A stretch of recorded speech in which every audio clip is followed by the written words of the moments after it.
My new quarantine hobby is raising runny babbits. My main goal is to try to increase the length of my runny babbits' ears in the upcoming generation. From the rabbits I have now, the average ear length is 5.5 inches with a standard deviation of 1.56 inches. To do this, I have selected the top 10% of my rabbits with the longest ears. My broad sense readability is 0.85 and my narrow sense readability is 0.67. Broad sense readability is the proportion of phenotypic variance due to some sort of genetic effect, and narrow sense readability is the proportion of phenotypic variance due to additive effects. Let's look at the graph I made for this situation. On the x-axis, we have the ear length in inches. On the y-axis, we have frequency.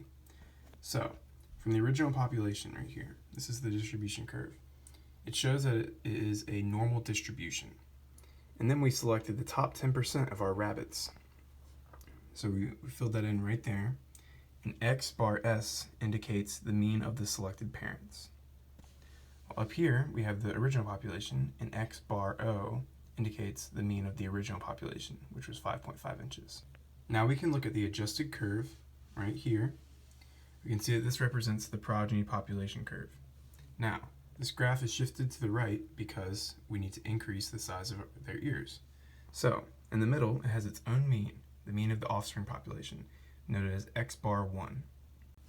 Right here we have the truncation point, which is just the cutoff from the 10% that was selected.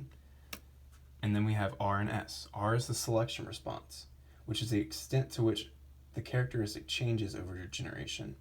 And then we have the selection differential, S, which shows the difference of the mean of the selected parents and the original population. Let's do some very quick calculations to put numbers in our table and to meet the time limit.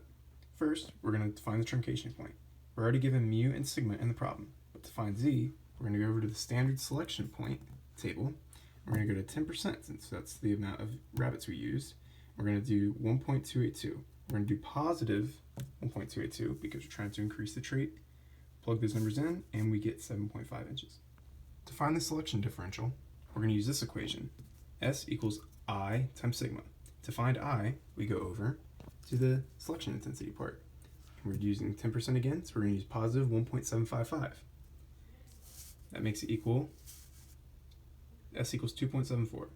We then plug in XO, because we're given that, to find X bar S. We find that X bar S equals 8.24. Next, we're going to find R, the selection response. As you can see, narrow sense readability equals R over S. We know H squared and S, so R is going to equal 1.84. We're going to then use R to find the last one, X bar 1. We already are given XO, so then we see that X bar 1 equals 7.34. If I were to repeat these trials, the response may become decreased.